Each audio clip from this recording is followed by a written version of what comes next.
Olá a todos e todas que nos veem e ouvem. Sejam bem-vindos a mais um programa Sexto Sentido, na nossa sexta-feira mensal, do sentido feminino mais apurado da Lamas TV. Hoje temos o número da perfeição desta conversa, vejam lá. 7 mulheres com o seu sexto sentido apuradíssimo e para falar de um assunto primordial da nossa sociedade, a inclusão.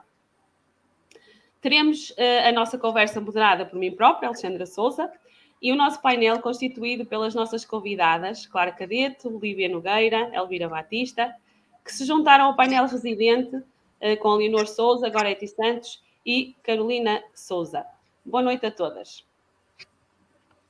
Começo por apresentar a nossa mãe do painel, Elvira Batista, com 50 anos, e mãe de 2 gêmeas, sendo uma delas com deficiência motora, a Leonor. De seguida, as minhas queridas amigas, e é um prazer estar aqui convosco neste painel, Clara Cadete, que é psicopedagoga e profissional da área de pessoas com deficiência, nomeadamente na orientação profissional. Olívia Nogueira, que é professora, consultora da Acessível Portugal e formadora de turismo acessível e sustentável nas escolas de turismo de Portugal. Ao painel residente, junta-se também a nossa jovem, Carolina Souza, lamacense, de 22 anos, ligada à área das ciências biomédicas, com gosto pela dança, mas também presença assídua no estádio e comendador a apoiar o nosso Lamas FF nos cânticos dos Papatintes. E, por fim, a nossa cabeleireira, a artista Leonor Souza, com a nossa enfermeira e dirigente esportista, Gorete Santos. É com imenso prazer e gosto que estou aqui convosco para falarmos de algo que nos une provavelmente a todas e por isso estamos aqui hoje a partilhar as nossas experiências e preocupações de há muito tempo que existem na nossa sociedade e que deveriam de uma vez por todas serem efetivamente colocadas em prática. Então, se calhar começaria hoje por uma primeira ronda de perguntas a todas, em que, na vossa perspectiva, quer pessoal, quer de vida, o que é para vocês isto da palavra inclusão? E se calhar começava pela nossa mãe do painel, Elvira Batista, que nos possa dizer o que é para si isto da inclusão. Boa noite a todas. Antes de mais agradeço o convite e por se terem lembrado de mim, não é? Estou a ver que estamos todas um bocadinho no mesmo barco, eu como mãe, não é? E as colegas aqui como professoras e eu agradeço muito porque este tema realmente, até nascer a minha filha, sou Elvira, tenho 50 anos, como a Alexandra disse, sou mãe de gêmeas. A Leonor, as minhas filhas neste momento têm 14 anos, a Leonor tem uma deficiência motora, que obriga a andar de cadeira de rodas. Já está pedida uma cadeira elétrica, mas ainda não veio. Que obriga a fazer natação, fisioterapia, também vai ao massagista, porque ela também precisa um bocadinho de relaxamento, digamos assim, porque é muita pressão, é a escola, é a fisioterapia, porque é necessário ela trabalhar os músculos todos os dias para não regredir, digamos assim. As maiores dificuldades que eu encontro no dia-a-dia são mesmo as acessibilidades, como a Alexandra disse há bocadinho. As acessibilidades, a falta de civismo de algumas pessoas. Eu vejo muita gente, por exemplo, a estacionar nos sítios para pessoa com mobilidade reduzida e revolta-me imenso isso, porque as pessoas não precisam de ocupar esses lugares. Graças a Deus, as pessoas muitas vezes que eu vejo a estacionar nesses sítios têm perninhas para andar, como eu costumo dizer. E preocupa muito o futuro destas crianças. Será que vai haver emprego para elas? Porque o meu receio, e começo a pensar muito nisso, na minha filha, nas crianças como a minha filha. Será que ao ir a uma entrevista e ao vê-la numa cadeira de rodas, será que isso não vai ser o entrave, o primeiro entrave? Assusta-me muito, assusta-me também. A Leonor neste momento está no 8º ano, assusta-me o 10º ano. Eu sei que ainda falta um ano, mas nós como mães somos todas mães e começámos a preocupar como é que vai ser depois do 10º ano. São essas as minhas maiores preocupações e eu batalho, pelo menos eu sou de Mozélos, e Mozélos vai tendo alguns estacionamentos para pessoa com mobilidade reduzida. Graças a Deus já tem mais. Mas os passeios, efetivamente, falo de Mozélos porque sou de Mozélos, mas também conheço outras freguesias aqui ao lado, que os passeios, efetivamente. E nestes dias eu publiquei no Facebook, isto só mesmo para terminar, para não amassar muito também, cheguei a casa do trabalho, estava com imensas dores de cabeça e disse ao Leonor, vamos dar uma volta. Fomos dar uma volta aqui pela freguesia de Mozélos. Foi uma dificuldade imensa, os passeios. E a Leonor, houve uma altura que disse assim, mãe, se eu viesse sozinha, eu não conseguia. Obrigada. Obrigada, Elvira. Efetivamente todas essas palavrinhas que utilizou, não é? As terapias, as acessibilidades, a falta de civismo, o futuro, o emprego, o ela conseguir ou não a autonomia, são tudo palavras que têm que entrar nesta palavrinha inclusão, que apesar de ser tão pequenina, abrange tantas outras que são preocupantes e que temos que pensar nelas e às vezes não pensamos de uma forma tão global nisto da inclusão. E agora eu passaria a palavra à Clara Cadete, que também terá aqui algo para nos dizer como definição de inclusão, quer na sua vida, pelas vivências que vamos tendo como cidadãs, sempre, não é? Mas também na sua experiência profissional. E pedir-lhe que então conseguisse definir o que é inclusão para ti, Clara. Muito boa noite, obrigada pelo convite, é um gosto estar aqui. Realmente a inclusão para mim continua a ser, infelizmente, um palavrão e muito difícil de colocar em prática. Eu estava a ouvir a Elvira e claro que nos vamos apercebendo, basta irmos de carrinho de bebé, nos apercebemos dessas limitações. Realmente as leis existem, falta colocá-las em prática. Para além disso, eu acho que também é importante a questão de todos nós, da importância que teria se houvesse uma educação para a real cidadania. E vemos coisas muito simples, como a linguagem que utilizamos, por exemplo. Quantas vezes nós não ouvimos, aquele parece autista, até de grandes governantes que fazem, ou olha, pareces mesmo o tecla 3. Nós ouvimos isso entre os miúdos. E são coisas tão simples que vêm da educação, vêm de casa, vêm de um esforço que todos deveríamos fazer nesse sentido. Existe muitas leis, existem muitas... Em Portugal nós assinamos a Convenção dos Direitos das Pessoas com Deficiência. Bastava cumprirmos o que assinamos ali, que fala de muita coisa, que para mim é verdadeira inclusão. É a pessoa sentir-se sentir-se numa família, sentir-se num local de trabalho, sentir-se bem-vinda numa comunidade, ter uma vida ativa na comunidade em que vive e não precisar, como o caso da Elvira, precisa da mãe para poder ir dar um simples passeio à volta de casa.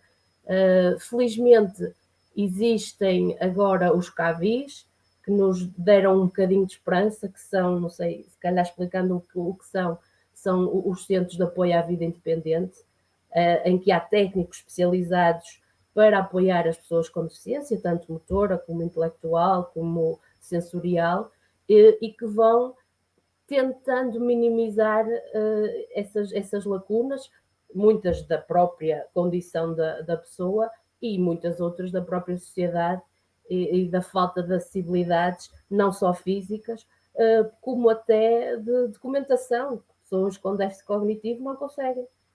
Não percebem, não conseguem preencher uma ficha de inscrição, por exemplo, ao centro de emprego, porque às vezes não está acessível, não está fácil de percebermos.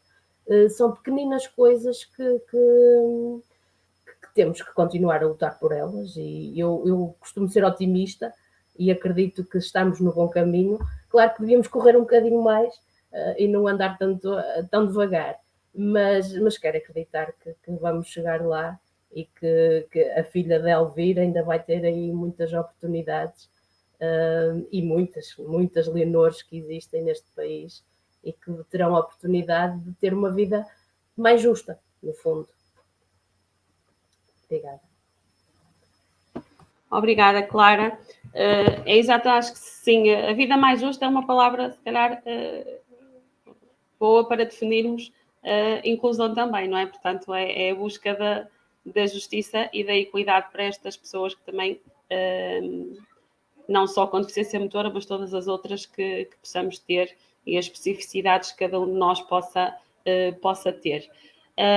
E agora eu passaria à Carolina, a nossa jovem, e pedia-lhe também que, dentro da experiência de vida dos 22 anos que ela tem, quer seja na sua vida pessoal, quer seja na sua vida académica ou até em todo o seu espectro, que possa definir o que é a inclusão para a Carolina. Antes de mais, boa noite a todas e boa noite também a quem nos está a ver e a ouvir. Eu, quando comecei a preparar mais ou menos este tema para não vir para aqui completamente à toa, a primeira coisa que fiz foi recorrer ao dicionário para tentar perceber o que é que no dicionário consideravam ser a palavra inclusão. E então dei conta de que o dicionário considera que a inclusão remete-nos para o ato de incluir e acrescentar algo ou alguém num grupo ou núcleo ao qual antes não fazia parte. Na nossa sociedade, e tendo em conta o tema de hoje, eu acho que a palavra inclusão remete-se um bocadinho mais para o incluir as pessoas portadoras de deficiência, e tal como a Elvira há bocadinho mencionou, no nosso dia-a-dia ainda são visíveis muitas situações em que essa inclusão não está presente.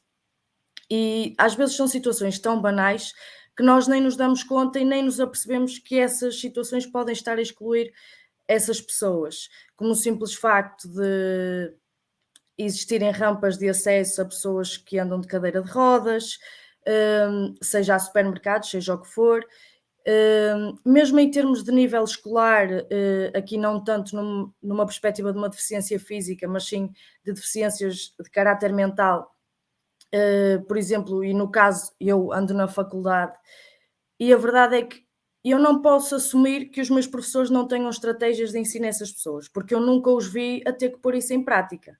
Mas a verdade é que eu quase que posso afirmar com 100% de certeza que não existirá nenhum aluno na minha faculdade com qualquer tipo de deficiência, seja ela física ou não.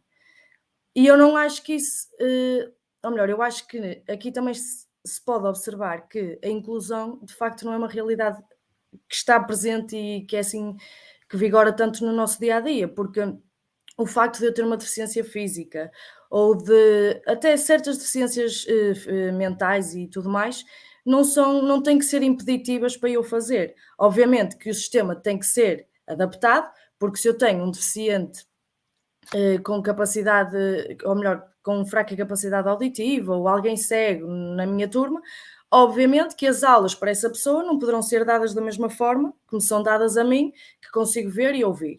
No entanto, não quer dizer que essa pessoa no futuro não tenha tanta capacidade como eu de desempenhar a profissão que eu vou desempenhar.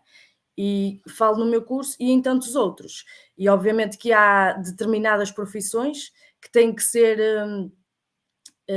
pronto, que se calhar as deficiências podem condicionar um bocadinho, mas há outras que não.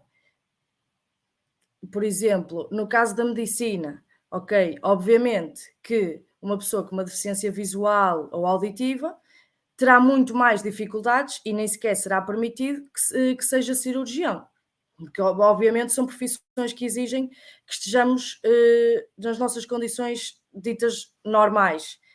Agora, há muitas profissões em que as deficiências não têm que ser um entrave e que as pessoas portadoras de deficiência podem perfeitamente desempenhar.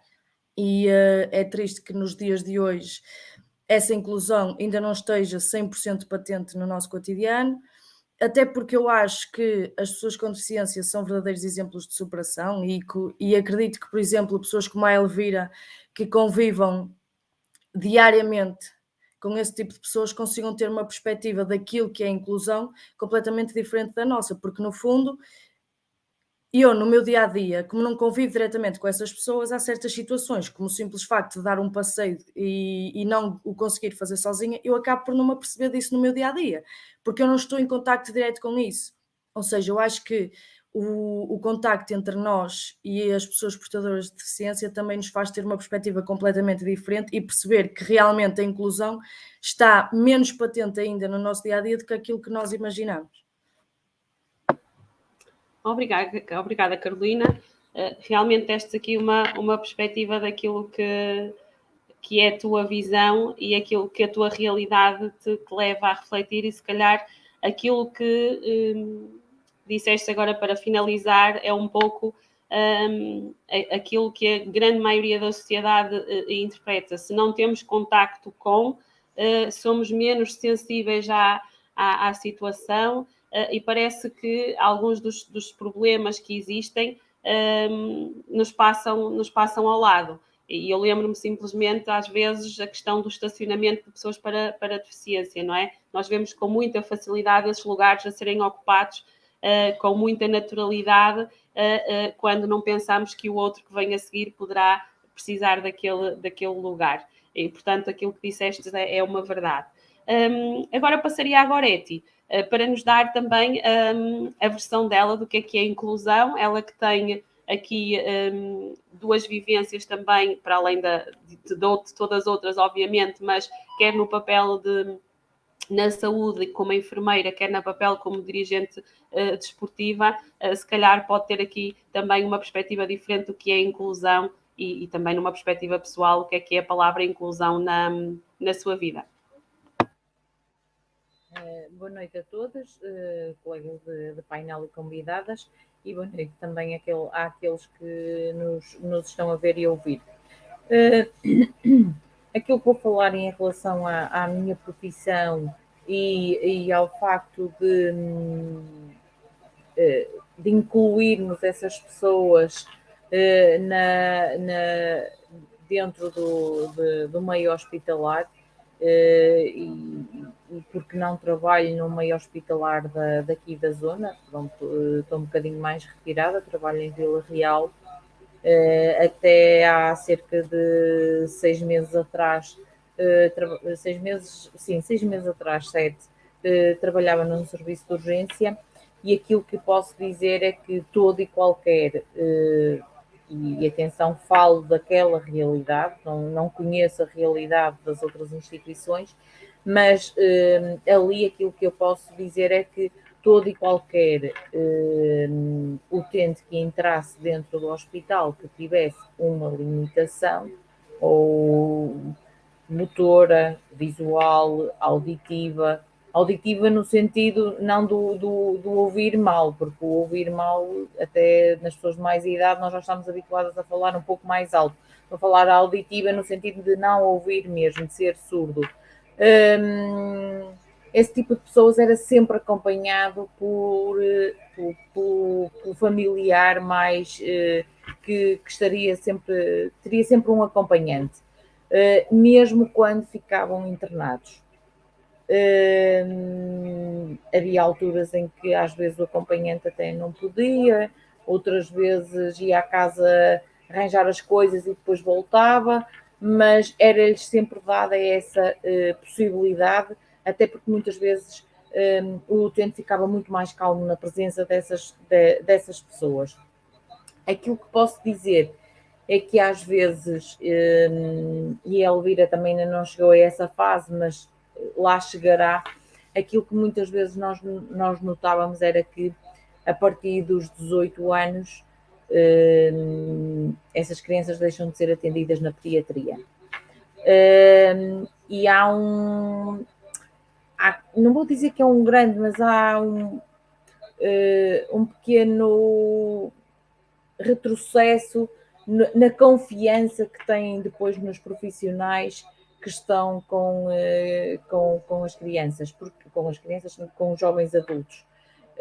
Porque são muitos anos a conhecer aquelas caras, aqueles médicos, até porque depois deixam de ser vistos pelo pediatra e passam a ser vistos pelo médico, por exemplo, de medicina interna, deixam de ter um pedopsiquiatra e passam a ter um psiquiatra, deixam de ter o cardiologista que é dedicado à área da pediatria e passam a ter um cardiologista de adultos, e tudo isto são novas vivências e novas formas de se começarem a ganhar confiança naquelas pessoas, porque desde o nascimento até aos 17 anos e 364 dias tiveram aquelas pessoas, foram conhecendo sempre as mesmas caras e criaram efetivamente laços de confiança com essas pessoas.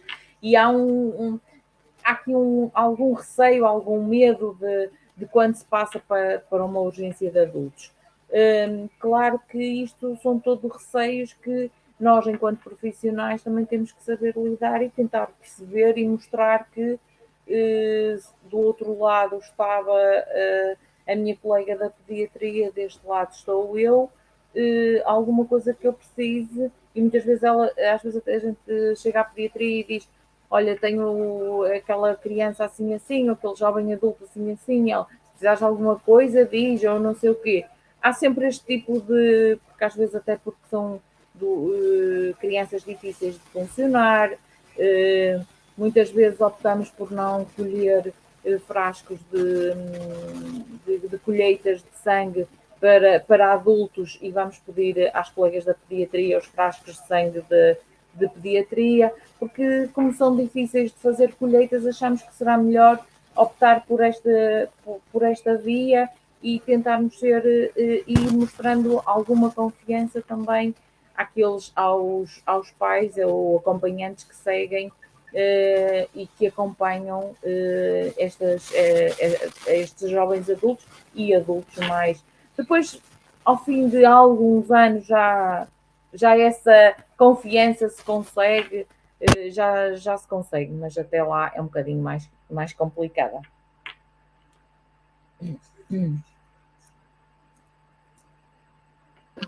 Obrigada, Goretti. Falamos então aqui na parte realmente que às vezes também, lá está, nos passa um pouquinho ao lado, que é o acompanhamento nestas atividades mais hospitalares, não é? Que às vezes nem é preciso ter nenhuma deficiência profunda ou nenhuma deficiência diagnosticada, mas às vezes o simples facto de acalmar e dar uma certa tranquilidade ao doente na sua situação mais vulnerável também é importante, e às vezes na fase adulta isso às vezes torna-se um bocadinho mais difícil de colocar em prática ou de compreender. E agora deixaria a palavra também à nossa Leonor Sousa para nos dar o seu entendimento sobre a inclusão, quer na sua vida pessoal, profissional, quer na arte do cabeleireiro, quer na arte da pintura, das suas artes e ofícios que desenvolve e com as pessoas que foi contactando ao longo da sua vida e que provavelmente terá aqui uma vasta definição para a inclusão, Leonor. Ora, boa noite a todos. Segundo os dicionários, realmente a inclusão é o ato de integrar na sociedade com igualdade, sem discriminação e preconceito, pessoas diferentes, dando a todas oportunidades iguais. Agora, eu acho que a nossa sociedade ainda há muito blá, blá, blá, blá, blá, e fazer está quieta. Há muito a fazer. Mas quando falo na inclusão, não estou a falar só nas pessoas com problemas motores, problemas psíquicos, mas está-me a ocorrer assim mais rápido ainda o assunto das cadeiras de rodas, porque as estradas, os passeios não estão preparados de todo. Temos aqui a meia dúzia de metros, não é? Esta estrada que vai de Lourosa para Fiães, que eu não consigo entender como é que se fazem passeios e nos passeios se plantam árvores. não passa uma pessoa sem nenhuma deficiência motora, quanto mais uma pessoa com deficiência motora. Não passa uma mãe a empurrar um carrinho de bebê, quanto mais uma mãe a empurrar uma cadeira de rodas. Será que quem de direito não tem sensibilidade para uma coisa destas?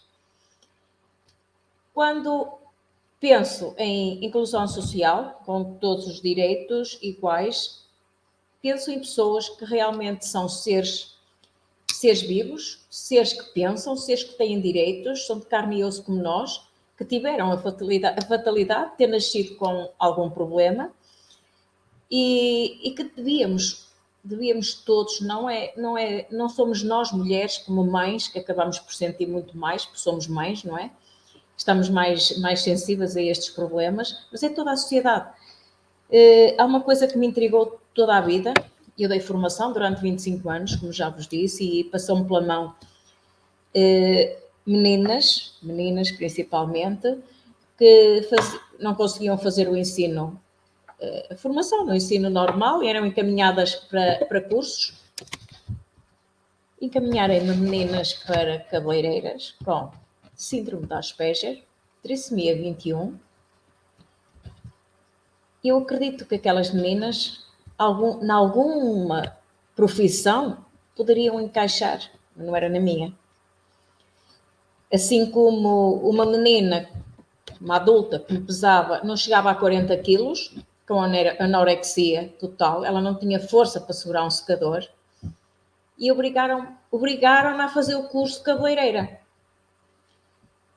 É lógico que isto era mau para mim, como formadora, para ensinar, era mau para a miúda, porque porque não tinham capacidade para assimilar, nem destreza manual por muito que eu me debatesse com psicólogas, com os centros de emprego, ninguém me dava ouvidos. Eu acho isto não é inclusão, isto é gozar com a cara dos outros, pôr em xeque o trabalho dos outros e destruir psiquicamente estas meninas. Não sei se concordam comigo, mas não é fácil, às vezes, e não haver professores preparados, nem escolas preparadas para acolher. É lógico que elas têm que ser integradas no grupo, mas ou o professor tem que ter a capacidade de ensinar ao mesmo tempo este conjunto com as diferentes necessidades, ou então tem que haver professores próprios para ensinar estes meninos. Um professor não consegue estar dentro de uma sala de aulas, e eu falo por mim, cheguei a ter 28 alunos dentro de uma sala de aulas, e ter uma menina com trissomia 21, que não tem a mesma capacidade de resposta a nível nenhum que todo o grupo. E agora, quando eu digo, há muitas leis, há muito blá, blá, blá, blá, mas fazer está quieta. Há outra coisa que eu acho, e já tive a oportunidade de falar sobre isto, que eu acho que devia ser obrigatório no ensino, a linguagem gestual.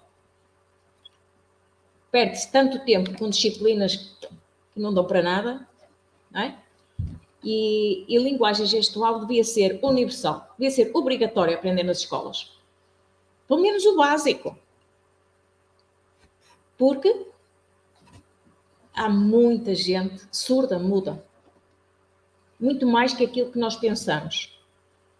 E depois chegam aos hospitais, não conseguem comunicar, chegam à escola, não comunicam, chegam a um supermercado, veem-se aflitos.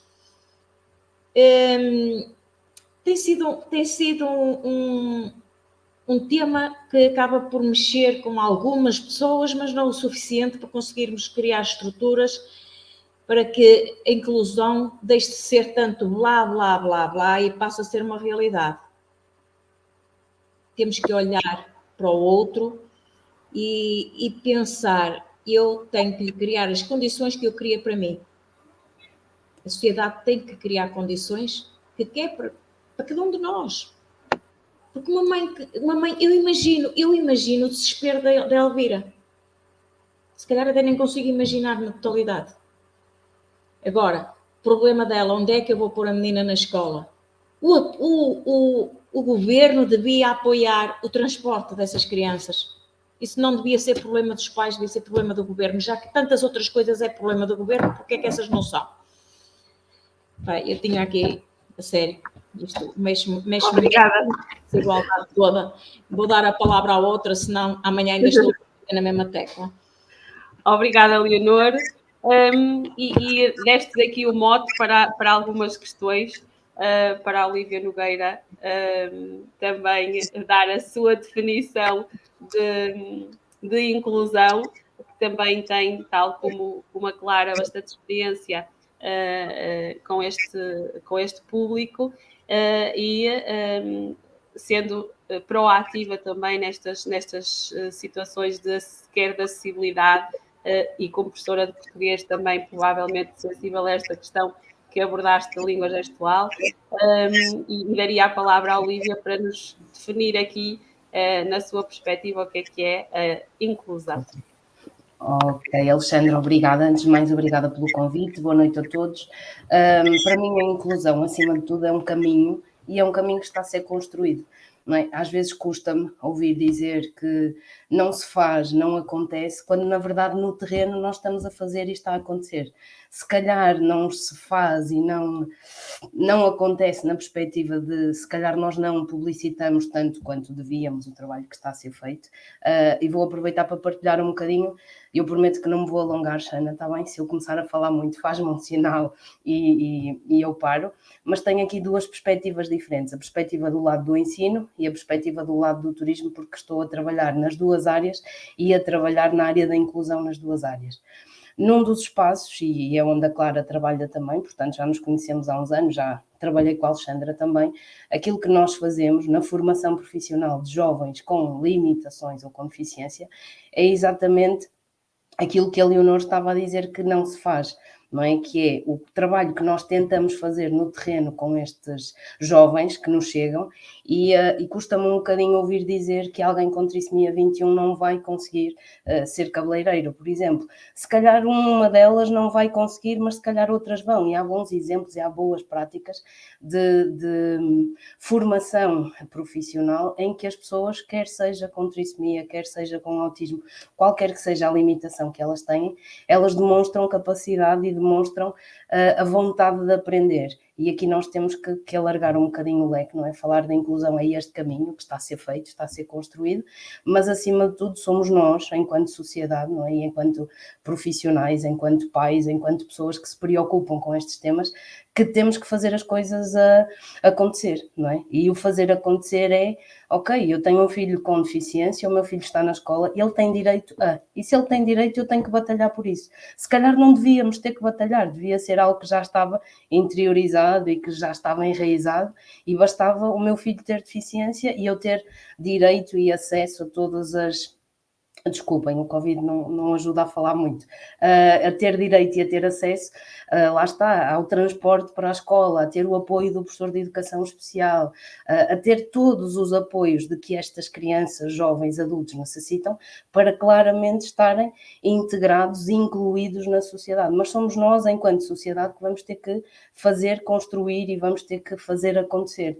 Não nos adianta muito dizermos que a lei existe, a Clara há um bocadinho dizia muito bem, não é? A lei existe, nós só temos que a fazer cumprir. E este fazer cumprir também nos cabe a nós, não é? Agora é a ti enquanto enfermeira, a Clara enquanto psicopedagoga, a Carolina enquanto estudante, cada um de nós tem o seu papel na construção disto que é a verdadeira inclusão. E nas escolas, eu acho que é isto que nós temos que fazer, não é? E as escolas estão atentas. Ainda o ano passado eu estive numa escola aqui bem perto, não posso dizer qual é, eu posso. Estive em Lourosa, na António Alves Amorim, e a equipa de educação especial faz um bom trabalho, um trabalho excepcional na integração não só dos jovens com limitações, dos jovens com deficiência, mas mesmo, e aqui sim estamos a falar de inclusão, dos jovens estrangeiros que chegam à escola. Eu neste momento continuo a acompanhar, apesar de não estar na escola, um aluno guineense que esteve na António Alves Amorim e que não foi largado às férias no final do ano letivo. Acabou o 9º ano e agora? Ok, agora vamos arranjar um percurso. E fez-se o trabalho e fez-se o encaminhamento do aluno e ele está, e continua. A inclusão também é isto, não é? Nós às vezes associamos a inclusão só à questão da deficiência, mas também temos os cidadãos estrangeiros que nos vão chegando, não é? Temos os séniores também, temos milhentas outras situações que temos que que considerar. Na educação, esta é a minha perspectiva. Se nós dermos as ferramentas, se nós ajudarmos, nós vamos conseguir fazer com que as coisas aconteçam. Claro está que se calhar não vamos poder ter um cirurgião cego, não é?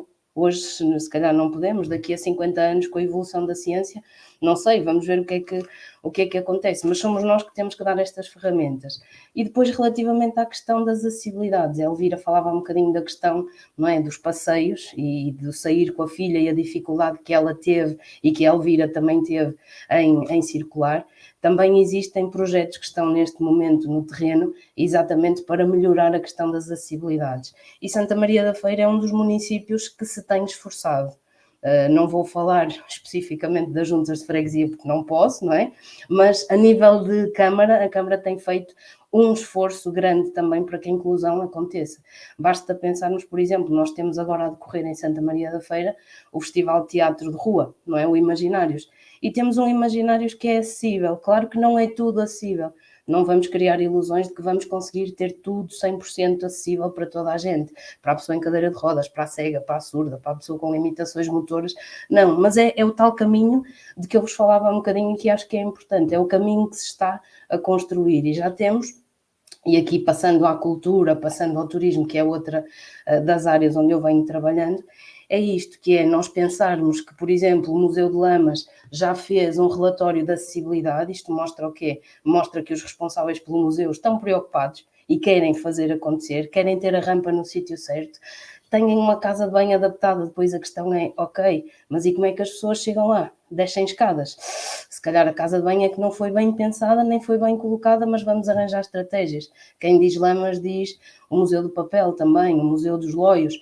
Não vamos querer que o Castelo de Santa Maria da Feira seja todo ele acessível, não podemos, é património, não conseguimos mexer em tudo, mas há zonas onde as pessoas com mobilidade reduzida já conseguem chegar. Portanto, para mim, e para me calar já, a inclusão é mesmo isto, é um caminho que está a ser feito e neste caminho todos nós temos a nossa responsabilidade, enquanto pais, enquanto educadores, enquanto profissionais, enquanto cidadãos portugueses, não é? Não basta dizer os outros é que têm que fazer, não, nós temos que assumir, vamos arregaçar as mangas e vamos fazer acontecer. Obrigada, Olívia. Uma bela palavra para passarmos aqui a bola para a mãe Elvira, que é fazer caminho, não é? E, portanto, eu agora gostaria de ouvir a Elvira no sentido que ela nos explicasse um bocadinho qual foi este caminho que foi ter que iniciar com a Leonor, não é?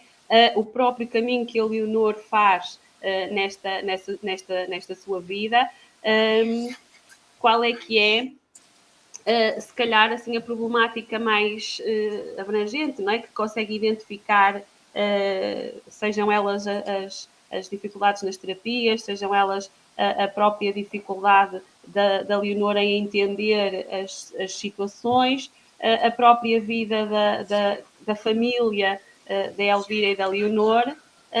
Portanto, era um bocadinho nesse sentido percebermos qual foi este caminho da mãe Elvira e da filha Leonor e toda a família nesta problemática e na questão da inclusão, não é? Que estamos aqui a viver e a falar. Passava-lhe então a palavra para falarmos um bocadinho sobre isto. Sobre isso, está bem. Não foi fácil.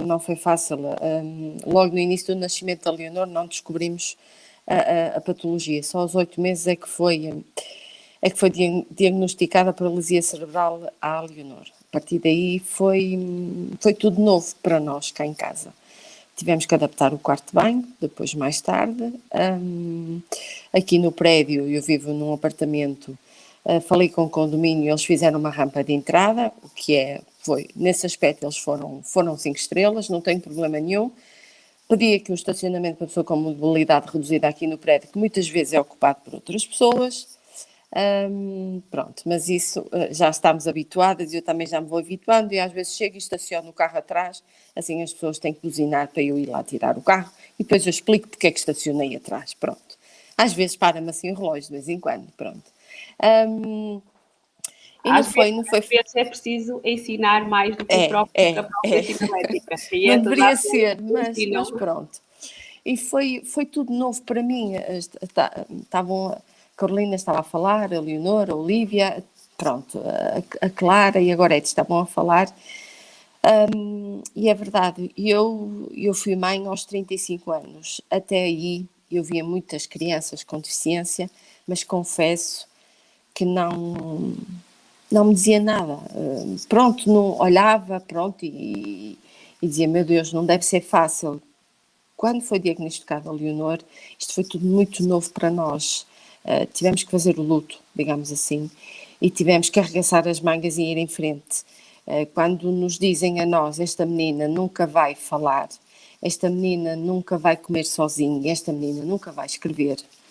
A Leonor escreve, com a mãozinha esquerda, mas escreve, não importa. A Leonor come sozinha, come bem, que eu até às vezes ralho com ela e já lhe disse que vou levar lá numa nutricionista, porque o peso também não ajuda, não é? E tem que ser. A Leonor fala muito bem, a Leonor é uma excelente aluna. Eu vou dizer onde ela está, não tem problema nenhum, realmente ela está no agrupamento António Alves Amorim. Sim, tem uma excelente equipa de educação especial, tem. A Leonor nunca foi posta de parte. A única coisa que às vezes é posta de parte, mas o agrupamento não tem culpa. Ainda há pouco tempo elas foram a um passeio e ela e a amiguinha dela não foram de autocarros com os amigos. Porquê? Os autocarros não estão adaptados.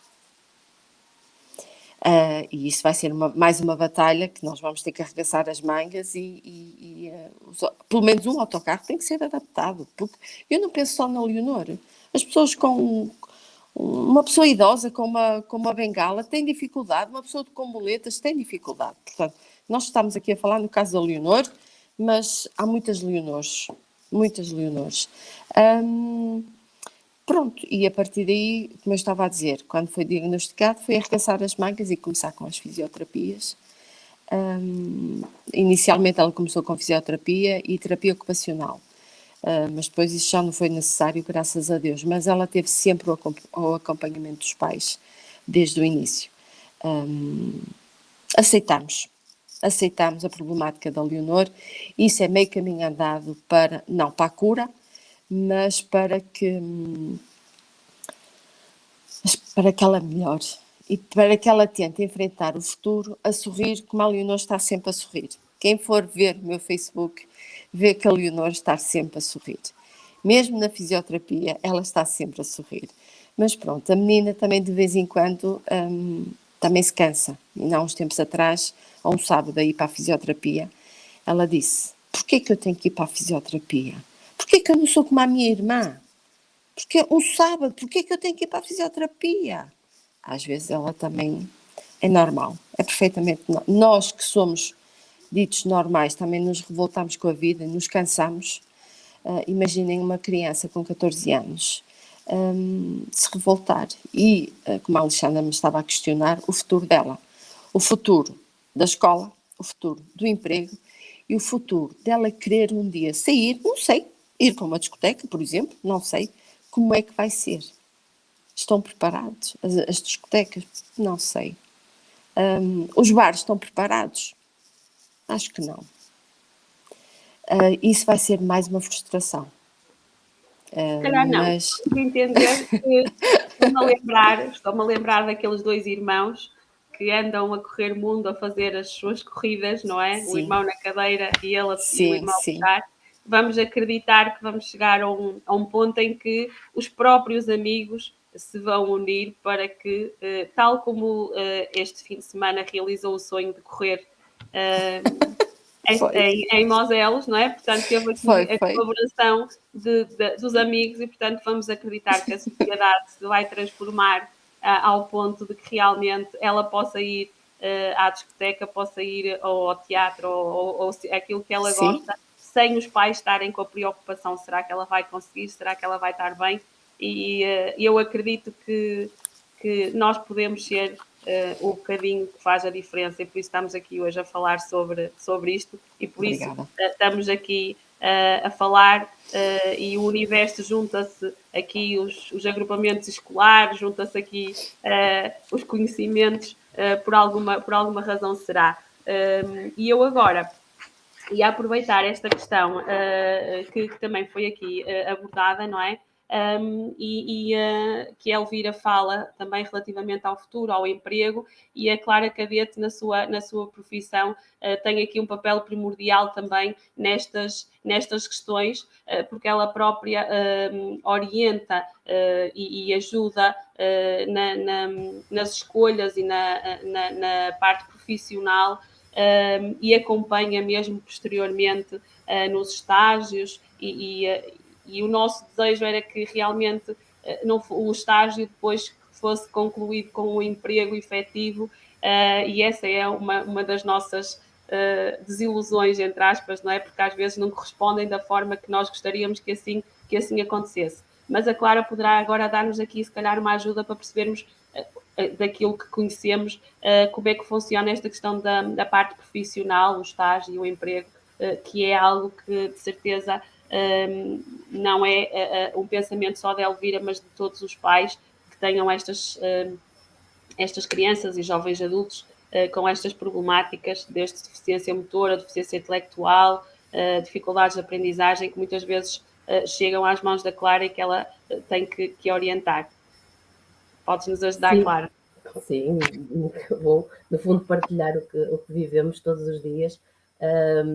E eu acho que isso é fruto dos pais e de todos os casos que já passaram por nós, é que até aos 18 anos os miúdos estão orientados, têm a escola, no fundo têm uma escola de pertença, um agrupamento de pertença, onde nós podemos ir exigir. Claro que é sempre um esforço e temos que estar, a Elvira vai falando disso muito bem, temos que sempre exigir muitos direitos que deviam ser dados já a priori. Até aos 18 anos, acho que ainda há uma lacuna muito grande. Temos a formação profissional. No nosso caso, nós o que fazemos é um estágio que dura cerca de um mês, em que as pessoas vão ser avaliadas, mas mais do que isso, vão se autoavaliar. Nós somos mais específicos para pessoas com deficiência intelectual e para dificuldades de aprendizagem e perturbações mentais, mas o importante é a própria pessoa perceber as dificuldades. Quando falavam da questão das cabeleireiras, houve aí uma falha, eu acredito que sim, mas não foi só de quem encaminhou, foi depois quem não conseguiu acompanhar ou não conseguiu dar as respostas que seriam necessárias àquelas jovens. No nosso caso, elas fazem essas experiências, pequenas experiências de trabalho, onde se vão já deparar com as dificuldades, onde uma equipa de técnicos especializados e de várias áreas vão avaliar se essas dificuldades são treináveis, se há uma possibilidade de melhoria, ou se é mesmo uma incapacidade que provavelmente não irá evoluir. O que nós sentimos é que a equipa quase não tem que fazer nada, porque a própria pessoa vai perceber o que é que gosta de fazer, quais são as suas lacunas e onde é que é bom e o que é que quer aprender mais. Depois disso, segue-se a formação profissional dentro da área, que foi quando há capacidade para a formação profissional, nós sabemos que há limitações que poderão não resultar numa inserção no mercado de trabalho. Mas, sendo essa a orientação, a formação profissional é muito importante nesse sentido, de arranjar as estratégias, arranjarmos instrumentos para dar possibilidade àquela pessoa de aprender e de evoluir.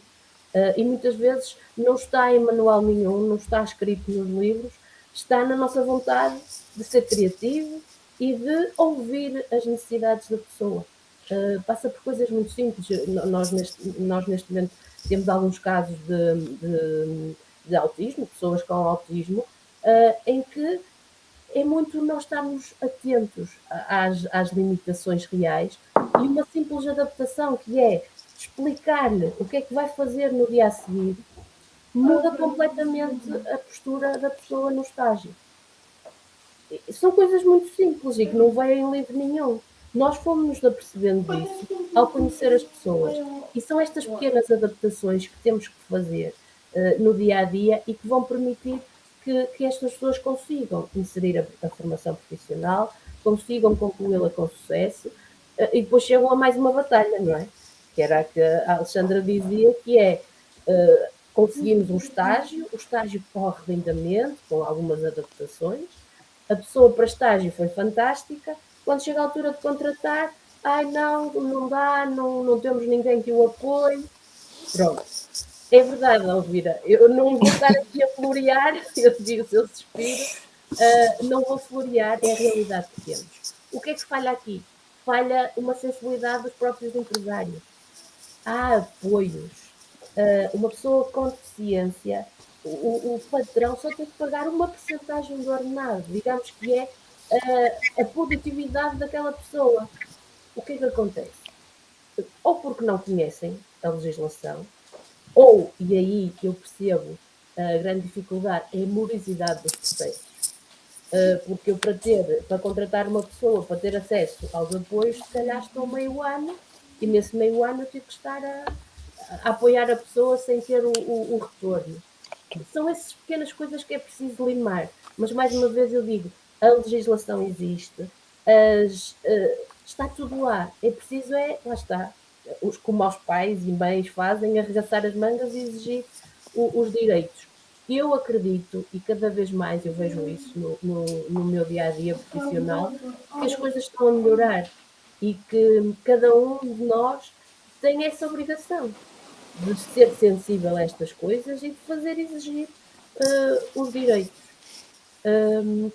Em relação ao que falava depois a parte mais pessoal, não é, do ir à discoteca, do ir a um bar, isso vai estar sempre preocupada, com deficiência ou sem deficiência, nós mães não vamos conseguir dormir sem saber que estão deitadinhos na cama. Mas mesmo o que falava há bocado dos cabis, também inclui esse tipo de apoio. E eu acho que em Portugal foi assim uma grande reviravolta. Eu acho que aqui há uns anos era impensável contratarmos alguém para ir acompanhar uma pessoa de cadeira de rodas a uma discoteca. Isto ainda, para algumas cabeças, é algo ridículo, não é? Como é que o Estado está a pagar alguém para levar outra pessoa a uma discoteca? Mas isto existe, é real. E existe no nosso país, existe muito perto de nós. Por isso, quero ser positiva neste aspecto. Há muita coisa a fazer. Mas estamos a bom caminho. Como a Olivia dizia, há um caminho e que estamos a começar a dar uns passos assim mais acelerados. Obrigada. Obrigada, Clara. E falávamos exatamente há bocadinho eu falava nos amigos e agora com o CAVI temos os assistentes pessoais, como estás a referir, que realmente foi, e considero também que é um passo gigantesco para aquilo que é o desenvolvimento desta igualdade que era necessário para estas pessoas mais com estas especificidades. E eu estou-me a lembrar da nossa experiência e realmente a palavra mudança de mentalidade tem muito a ver aqui na questão do emprego que depois acontece. Nós sentíamos, na partilha que fazemos, sentíamos que havia aqui um vazio no depois dos estágios, no depois da formação profissional, o que é que os nossos meninos, que nós assim os tratávamos, não é? Os nossos jovens adultos, qual é que era aquilo que a sociedade tinha para lhes oferecer. E acho, uma angústia nossa enquanto educadoras, e neste caso da Elvira enquanto mãe, percebermos esta indefinição do depois dessa idade, que depois iremos falar também sobre isso, o que é que será o futuro destas crianças e jovens. E eu agora aproveitava para passar à Carolina e perguntar-lhe se, mediante aquilo que foi ouvindo destas experiências, quer na sua vida pessoal, quer na sua vida, se calhar, estudou no colégio de Lamas, está agora a estudar na ciência biomédica. Há bocadinho já falou um bocadinho sobre isso, que não tem a percepção de que existam muitas pessoas com deficiências ou com uma certa especificidade, não é obrigatoriamente ser uma deficiência muito profunda, mas se na sua vida já contactou com casos deste género e qual é a sua perspectiva nesse sentido, da inclusão estar muito afastada da realidade ou já ser algo que nós estamos a fazer um caminho de proximidade, como dizia a Olívia. Qual é a tua percepção?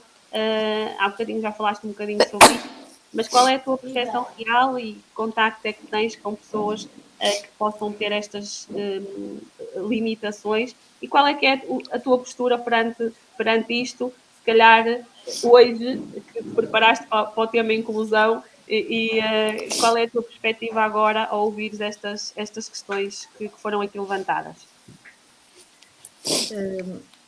A Olivia há pouco falava na inclusão também numa vertente de incluir os estudantes estrangeiros, e é algo com o que eu contacto diariamente, porque na faculdade onde eu estudo existem turmas que são inteiramente de estudantes estrangeiros, sendo que a maior parte deles são franceses, e muitas vezes são este assunto, quando nós estamos na hora de almoço e assim, acabamos por discutir este assunto e eu discuto este assunto com os meus amigos da faculdade, e às vezes questionamos o que é que nós podemos fazer para ajudar a que eles se sintam, no fundo, em casa, porque muitas vezes eu ponho-me assim a falar para os meus amigos e pensamos assim, fogo, eu agora saio daqui da faculdade e vou para a minha casa, para a beira dos meus pais, vou tomar um café, e se até não conhecer ninguém nesse café, facilmente me adapto, porque estou num país em que a língua que se fala é a minha, e muitas vezes nós pomos mesmo assim a pensar o que é que será que eles fazem aos fins de semana, quando nós estamos na nossa vida normal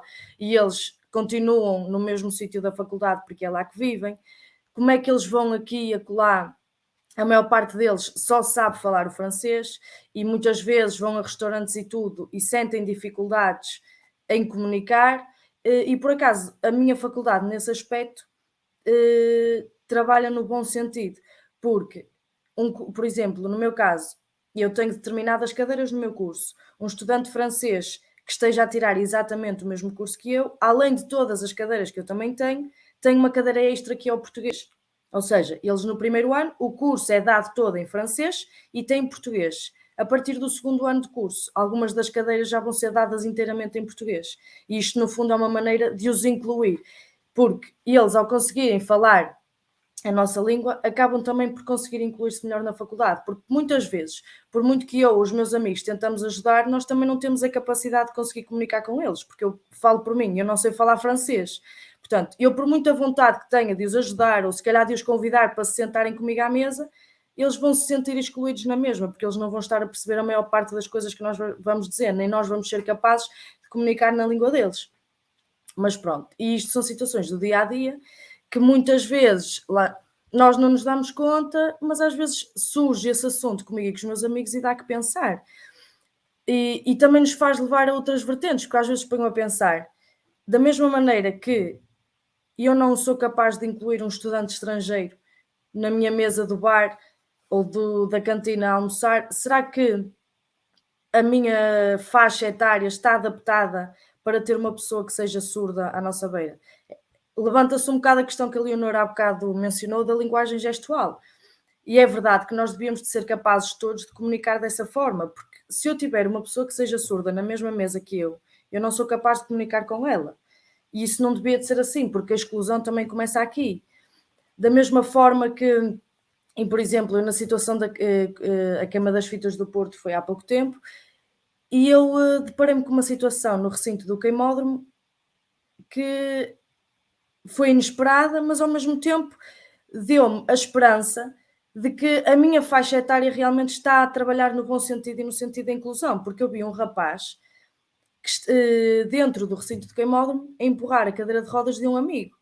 E olhei para aquilo e pensei, ao mesmo tempo, levanta a questão de que se calhar nem todos os jovens estariam dispostos a isso. Mas eu fiquei mesmo feliz por assistir a essa situação, porque a inclusão também parte disso, e nós todos podemos incluir as pessoas no nosso dia-a-dia com pequenos gestos, e no fundo esse amigo permitiu que o amigo, apesar de ter uma deficiência motora e provavelmente ser incapaz de ir até à queima sozinho, o amigo não permitiu que ele deixasse de aproveitar a queima das fitas como qualquer outro estudante, e disponibilizou-se para andar a noite toda com ele e para permitir que o amigo pudesse vivenciar a queima das fitas tanto como o outro. Ou seja, um bocadinho como a Olívia e a Clara mencionaram, eu acho que a inclusão não é de todo uma realidade efetiva, não está 100% presente. Acho que se calhar nunca seremos capazes de chegar a esse ponto. Acho que a inclusão nunca será uma realidade total, mas acho que estamos a caminhar no sentido positivo e acho que é muito importante sensibilizar principalmente a minha faixa etária e as faixas mais jovens, no sentido, porque no fundo nós somos os adultos do futuro e muitas vezes as pessoas mais velhas já têm a mentalidade um bocadinho formatada e é muito mais difícil mudar a mentalidade de uma pessoa mais velha de uma criança ou de um jovem. E por isso é que eu acho que é muito importante haverem campanhas de sensibilização que nos permitam saber lidar, porque muitas vezes nós até podemos ter vontade de lidar com essas pessoas, mas se calhar não temos conhecimento, nem sabemos ao certo a maneira certa de o fazer, e se calhar às vezes até achamos que estamos a incluir a pessoa e não estamos a fazê-lo da melhor maneira, e eu acho que é mesmo muito importante até para evitar situações que possam surgir, porque as crianças vão tender a ter comportamentos discriminatórios com esse tipo de, quando têm crianças com esse tipo de deficiências, e lá está, e isso parte de pequenas atitudes que nós podemos ter no nosso dia-a-dia e de sensibilizar as crianças, para que as crianças, que são os adultos do futuro, no futuro sejam capazes de fazer como esse rapaz fez na queima das fitas. Outra situação que eu também já assisti, dois amigos que foram a um estádio de futebol e um deles era cego e o amigo relatava-lhe o jogo. No fundo, obviamente que ele nunca vai ter a capacidade de ver o jogo de futebol como eu vejo, como qualquer uma de nós vê. Mas o simples facto de ele ir ao estádio e o amigo estar ali a relatar, ele não consegue ver o jogo, mas dentro daquilo que as capacidades dele lhe permitem, ele está a vivenciar aquela experiência da melhor forma, e eu acho que isso me transmite uma certa esperança de que a minha faixa etária está a caminhar no bom sentido e que cada vez iremos vivenciar mais situações deste género. Obrigada, Carolina. Obrigada. Realmente destes aqui uma série de exemplos em que a inclusão é exatamente isso. É não pensarmos só na deficiência, mas também nessas especificidades destas necessidades específicas que tanto se fala na educação especial, precisamente para que pensemos em nós, naquilo que nós precisávamos para nos sentirmos bem na sociedade e aquilo que o outro precisa para se sentir bem, e todos esses exemplos foram maravilhosos, e acho que sim, é mesmo isso que é necessário, e tenho a certeza e confio que a tua geração irá continuar o caminho que a nossa está a construir, que a nossa está a construir, e que vocês de certeza absoluta muito bem irão dar continuidade. E eu agora passaria a palavra à Goretti para ela nos dar aqui uma perspectiva mais na área desportiva, porque temos o desporto adaptado, não é? Muitas vezes a dar imensas cartas na nossa sociedade, não é? E em Santa Maria da Feira temos agora um exemplo de dois atletas que nos vão representar a nível de natação adaptada, mas nós também, a nível do desporto nacional, também acontece, e também temos muitos exemplos e bons exemplos disso. Mas como dirigente desportiva, a Goretti poderá dar-nos aqui uma perspectiva de que poderei estar errada, mas parece-me que o desporto, e outras áreas também, obviamente, mas parece-me que o desporto acaba por ser aqui um meio muito privilegiado e até primordial para a inclusão de muitos de jovens que em outros aspectos da sociedade muitas vezes não são incluídos da melhor forma, por assim dizer. Qual é a tua perspectiva agora da inclusão no desporto? Antes de mais, e até porque estamos aqui há bocadinho a falar na inclusão e falamos das barreiras arquitetónicas, dos passeios que têm em árvores, dos carros que se estacionam em cima dos passeios e etc. E eu pergunto, ir ao supermercado, em que os corredores mais largos são corredores chamados corredores de emergência, mas estão sempre atolados de coisas e campanhas promocionais. Ir a uma loja de calçado, não tem qualquer problema em dizer marcas, tentem entrar na Seaside com um carrinho de bebê. Já não digo uma cadeira de rodas, com um carrinho de bebê. Porque às vezes eu entro lá e apetece-me assim, com a carteira, ir despejando, deitando caixas abaixo. Porque se eu, a pé, tenho dificuldade em contornar o monte de caixas que têm, eu faço ideia ir às compras, tentar ir comprar alguma coisa para um bebê, que está sempre, as coisas são sempre mais no fundo da loja, ou para uma criança de cadeira de rodas. Então é todo impossível, fica à porta e vem cá fora experimentar o calçado, e tem que pedir sempre à senhora para passar lá na máquina do alarme, para retirar o alarme, para conseguir experimentar. Isto são outras realidades também à volta disso. Mas acho que compensa pagar a multa em relação a ter acessibilidades para todos.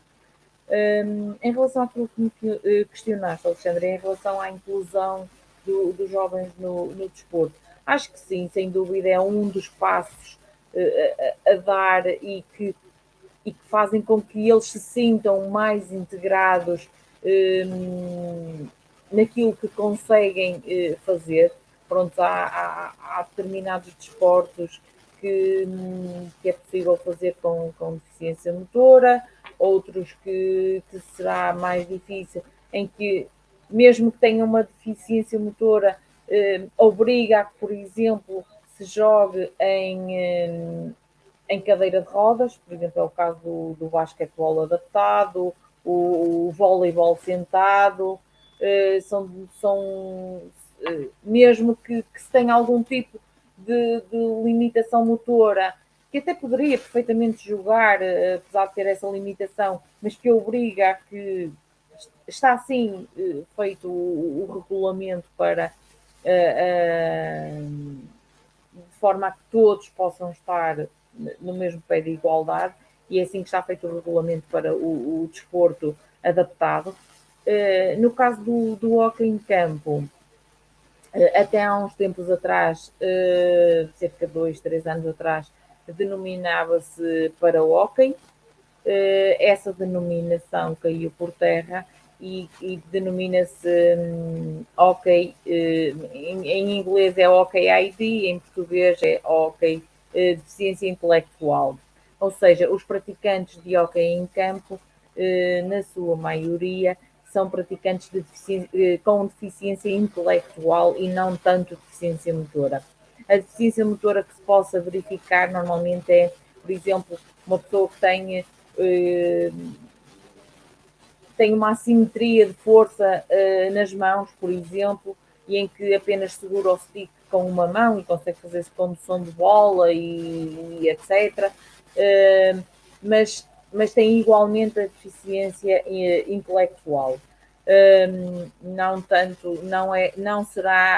poderá, e aí eu não gosto muito de utilizar a palavra nunca, mas na especificidade em que é o hóquei em campo, em que se tem que jogar com um stick na mão, jogar em cadeira de rodas, parece-me de todo pouco provável isso acontecer.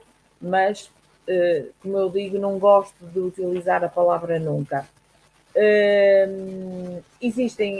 A Federação Portuguesa de Hóquei tem um projeto de hóquei adaptado.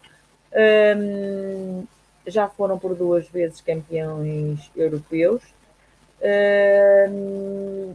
Pena é que ainda há alguma reticência até de algumas associações e CERCIs em colaborar com os atletas, com o fornecimento, e passo a expressão porque não me estava a lembrar aqui de mais nenhuma, de atletas para a modalidade, porque muitas vezes, e porque no hóquei em campo ninguém é profissional da modalidade, ou seja, toda a gente tem o seu trabalho para além de, e muitas vezes os treinos de seleções de adaptado são ao fim de semana, e tem que haver aqui uma disponibilidade da instituição em poder levar os seus atletas. Existem também alguns campeonatos organizados pela ANDI e pela Federação Portuguesa de Hóquei, funcionam em parceria,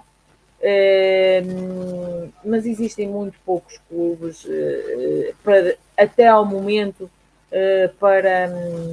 para conseguirem, para ter um volume de atletas que se considere aceitável. No entanto, acho que a via do desporto será sempre uma forma de os terem incluídos.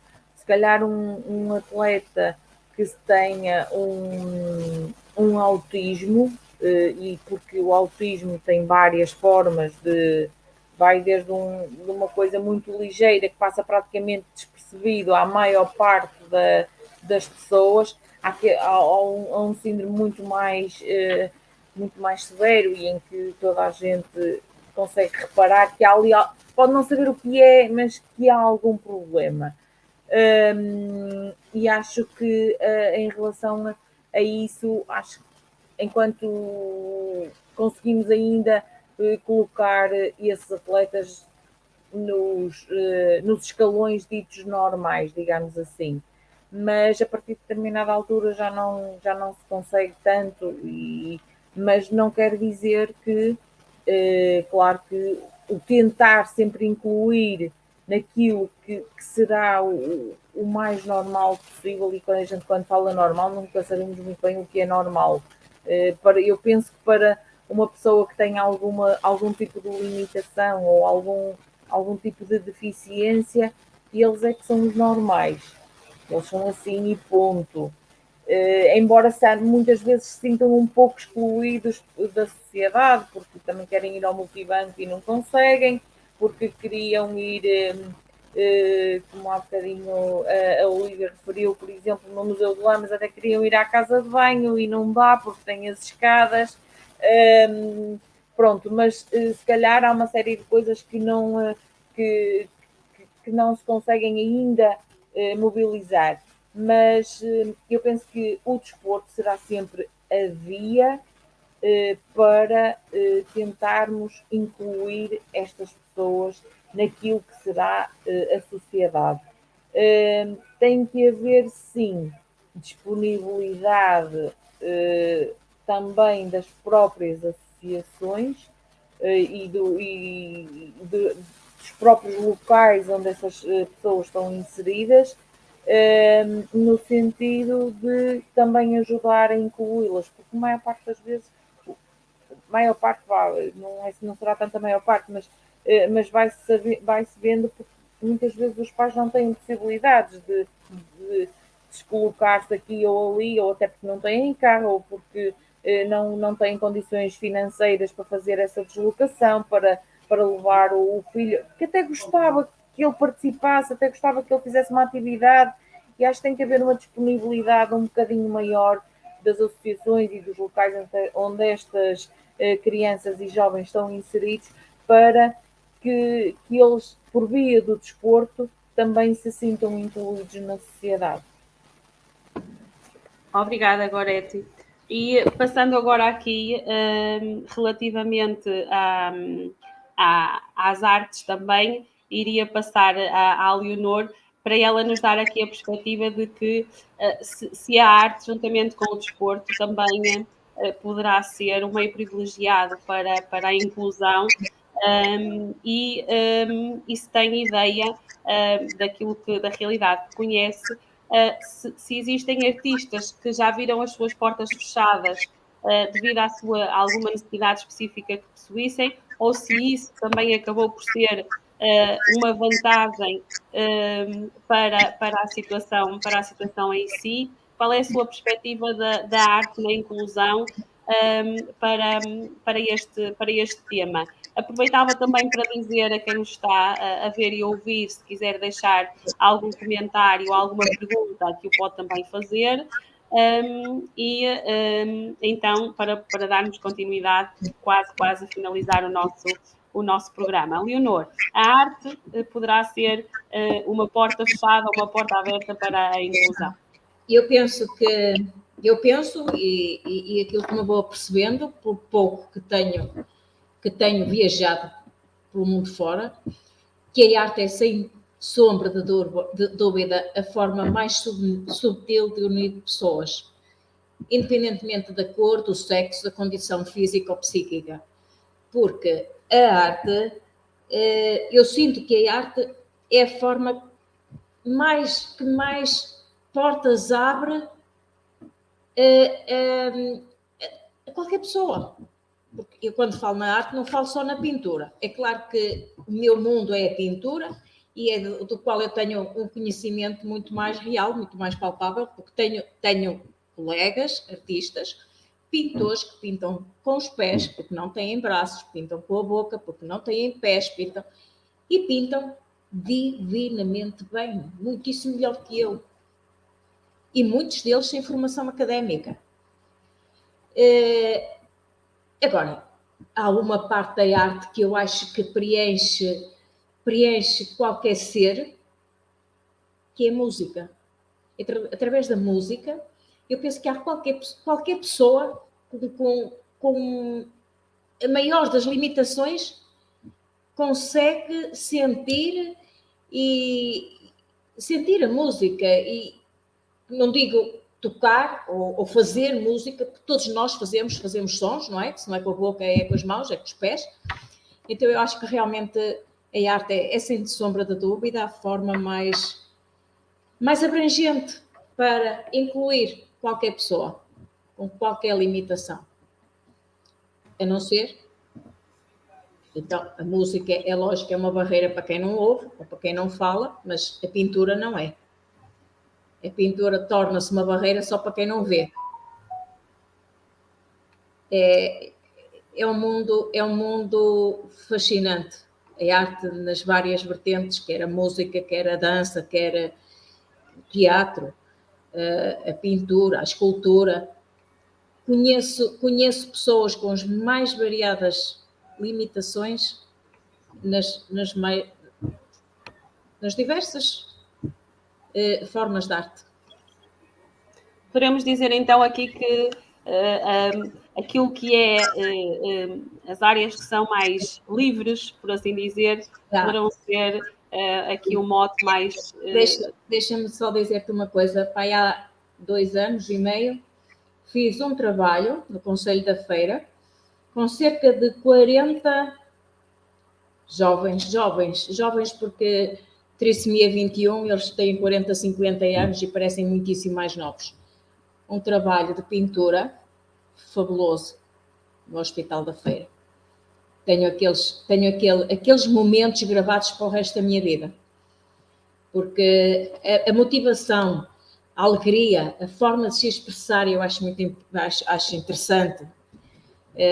Porque eles pintam muito a vermelho e a cor-de-rosa. As próprias cores definem a característica das pessoas. E lá está. À partida, ninguém pensava que iam dali sair quadros. Isso eram quadros lindíssimos. E pessoas sem formação académica absolutamente nenhuma. E estive a organizar, a motivar, a dar atenção, a controlar todo o trabalho de cerca de 40 pessoas. É possível. Através da arte é possível. É possível olhar para eles e deixá-los felizes naquilo que eles estão. Iguais, sim, eu não sinto essa diferença. Assim, no cabeleireiro sinto, não vou dizer que não, porque, como estávamos a falar ainda há pouco, o facto de ter uma menina com trissomia 21 e que ainda por cima usava fraldas, e era isso que eu queria dizer, e se calhar não me soube expressar, alimentámos uma ilusão de que ela iria ter uma profissão que na verdade não vai ter, porque o mercado de trabalho não está de portas abertas para uma menina com estes problemas. Noutra área, talvez, cabeleireiro não. É uma profissão que não parece, mas exige muita resistência física e psíquica, porque lidar todos os dias, de manhã à noite, com pessoas não é nada fácil. E não é uma menina com trissomia 21, com fraldas, a babar-se, por favor. Tudo bem? Noutra área, nesta não. É estar a enganá-la. É só para lhe dizer que sim, que ela tem um curso, tem uma profissão, ela não vai poder exercer nunca. Agora, na arte, sim, é fácil e pode exercê-la.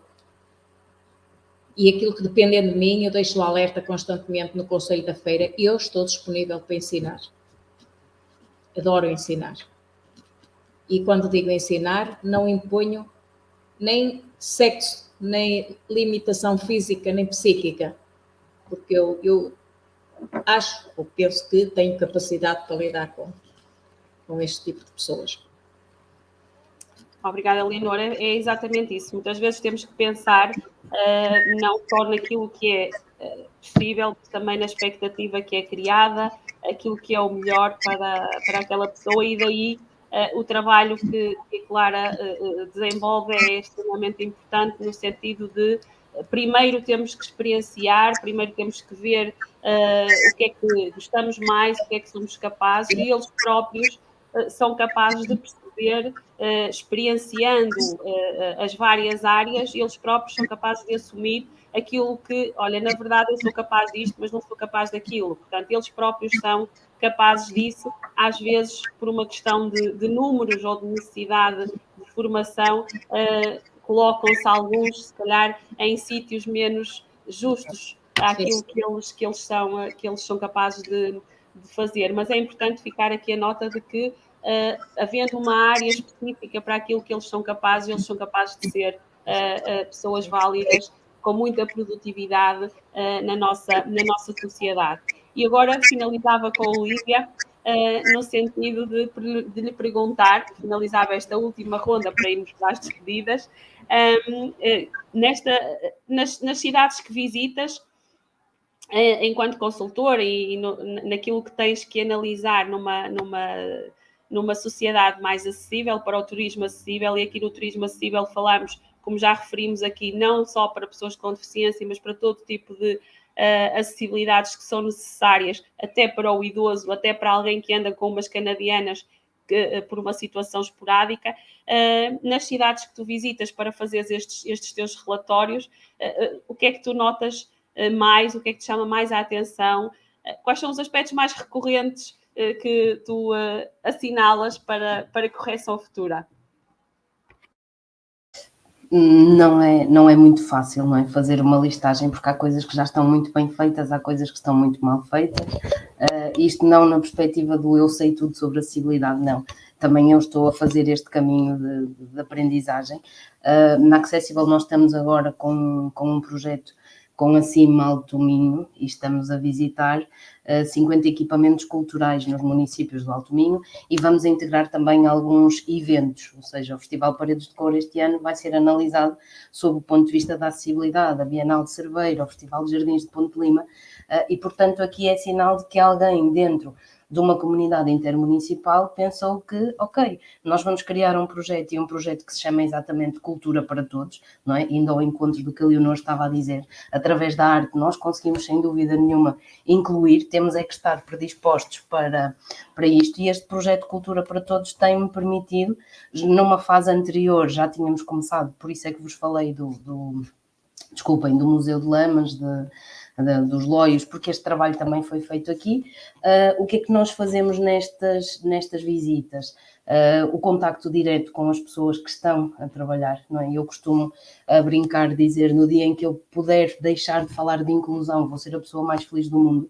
Porquê? Porque já aconteceu e, portanto, já não preciso de continuar a dar formação sobre isto, porque a sociedade já está e dar os parabéns à Carolina, antes que eu me esqueça, porque eu estava a ouvi-la e a visão da Carolina é muito importante, não é? Ela dizer que nós às vezes estamos parados e percebemos, não é? Os nossos colegas que são, e aquele rapaz que estava na cadeira de rodas, e o que ela disse é muito importante, é a nossa, não é? A nossa geração e as gerações anteriores que precisam de ser trabalhadas nesta perspectiva, não é? É aqui que nós estamos e é começar cada vez pelos mais pequeninos, para que o trabalho que depois nós fazemos no terreno, nomeadamente na questão das acessibilidades, para que eu não tenha a ouvir coisas como, ok, nós aqui na nossa pousada até recebemos pessoas com deficiência, mas elas não vêm sozinhas. Epá, elas até podem vir sozinhas, não é? Porque a ideia é nós promovermos a autonomia destas pessoas.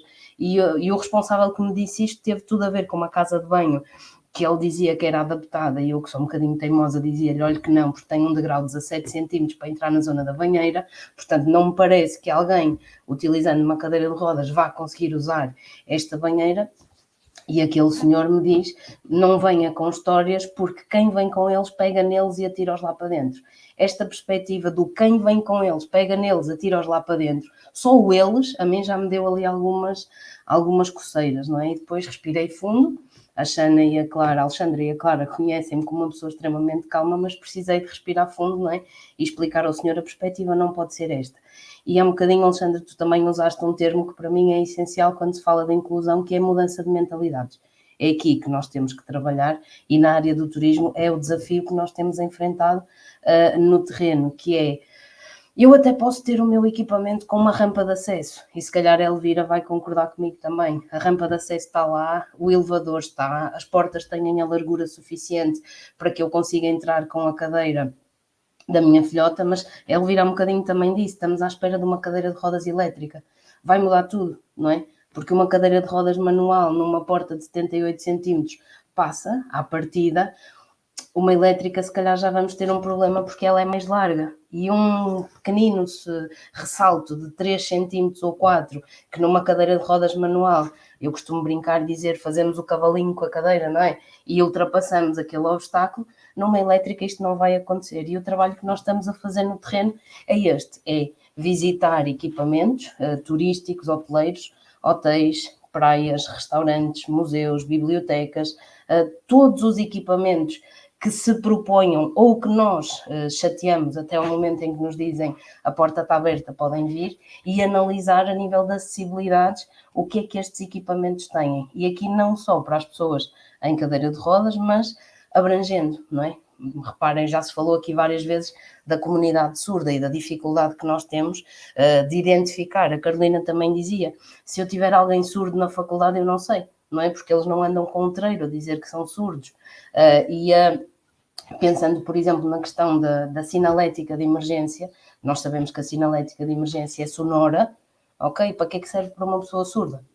Não é? E é pôr as pessoas a pensar nisto. E eu respondo à legislação, porque a legislação diz que eu tenho que ter sinais sonoros de emergência, mas e no caso de uma pessoa surda que eu sei que tenho a frequentar o meu hotel, ou que eu sei que está no meu museu neste momento em que infelizmente houve um incêndio, eu tenho que ter quem? As pessoas, e as pessoas são o mais importante, não é? As pessoas preparadas e despertas para todas as necessidades dos públicos que possam chegar. E o nosso trabalho é neste sentido, é verificar nos equipamentos se eles têm ou não condições de acessibilidade, a tal rampa, a largura de portas, a casa de banho adaptada, mas também se têm legenda em braille, se têm audiodescrição, se têm bancos no meio do museu para que o idoso que vai fazer a visita ao museu possa parar, durante uns minutos para depois poder continuar, se tem um intérprete de língua gestual que possa estar disponível para acompanhar o grupo, ou, mais do que tudo, se a equipa que trabalha naquele hotel, naquele restaurante, está sensibilizada para estas questões do turismo acessível e inclusivo.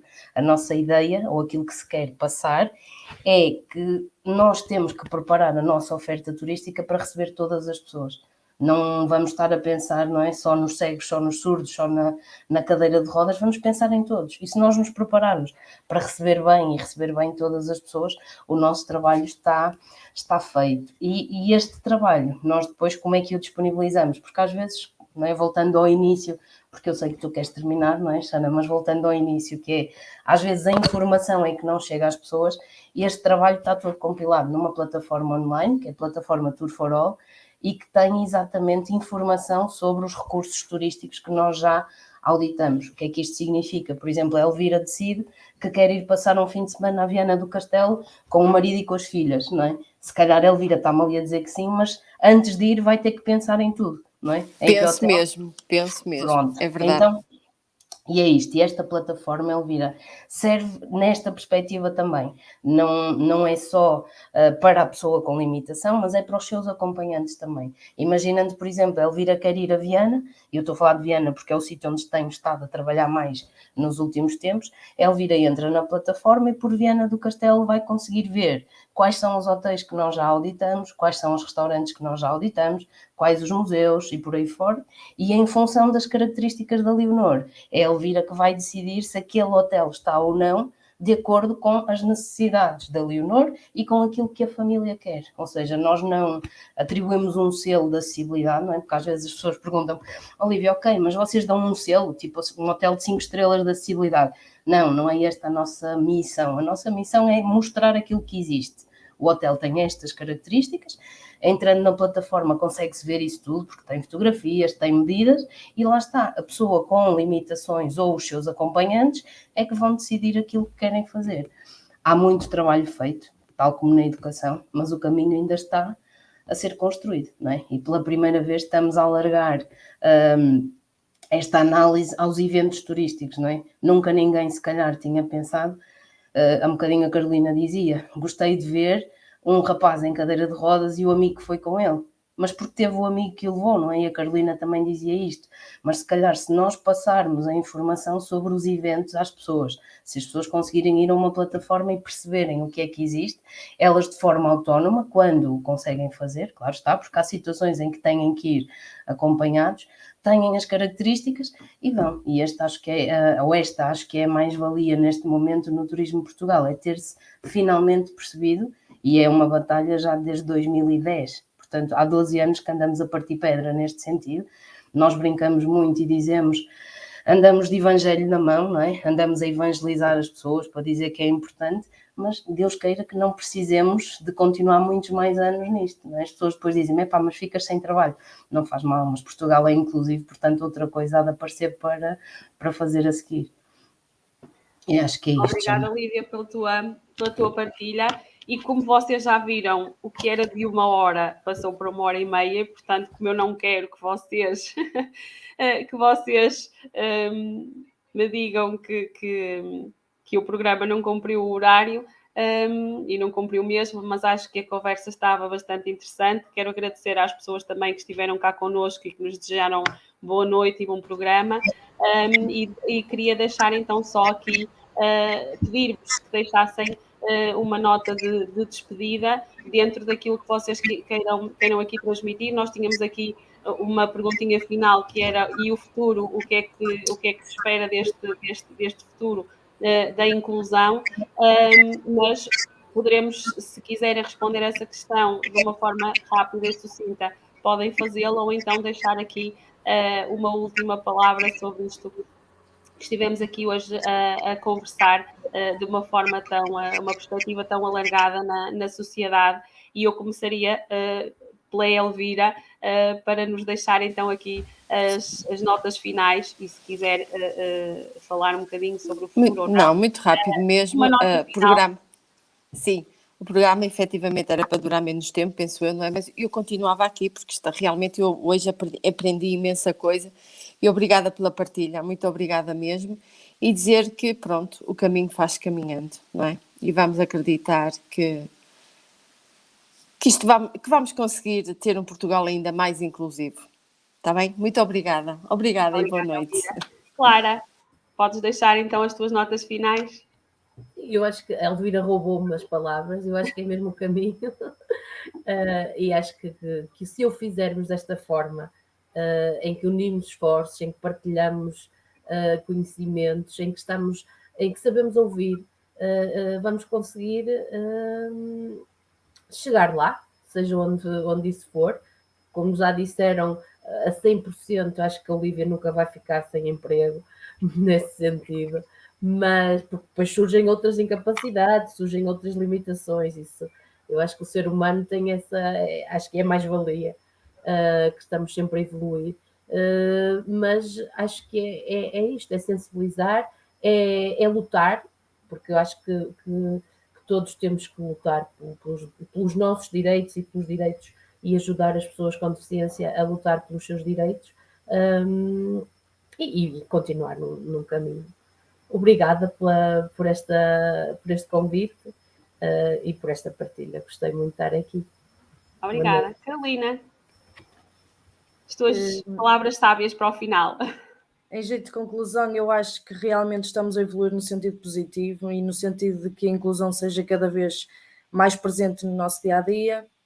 E acho que o mais importante que eu retiro deste pequeno debate que tivemos aqui é que, antes de pensarmos naquilo que a sociedade pode fazer para incluir alguém, devemos pensar naquilo que cada um de nós pode no dia a dia fazer para ajudar a que a inclusão se torne uma realidade efetiva. Obrigada, Carolina. E agora perguntava à Gorete, quais são as suas últimas palavras sobre o nosso tema?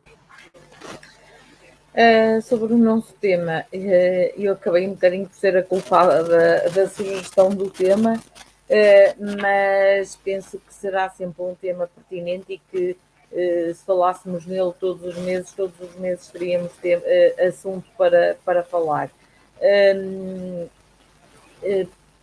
Tal como as restantes convidadas atrás disseram, o caminho faz caminhando, vamos acreditar que iremos conseguir melhorar cada vez mais. Há coisas que eu acho que se calhar serão um bocadinho mais difíceis, que são os apoios do Estado para as fisioterapias e outras coisas necessárias, mas penso que há outras que efetivamente vamos conseguindo ver.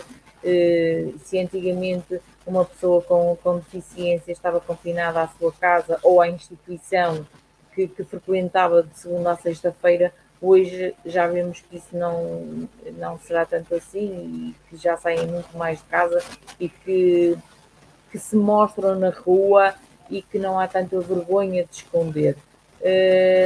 E por isso espero que tenha sido, apesar de ter passado já mais de 1h30 de conversa, espero que as pessoas tenham gostado disto, que tenham ficado com uma outra perspectiva, que pensem 2 vezes antes de estacionar num lugar destinado a pessoas com mobilidade reduzida.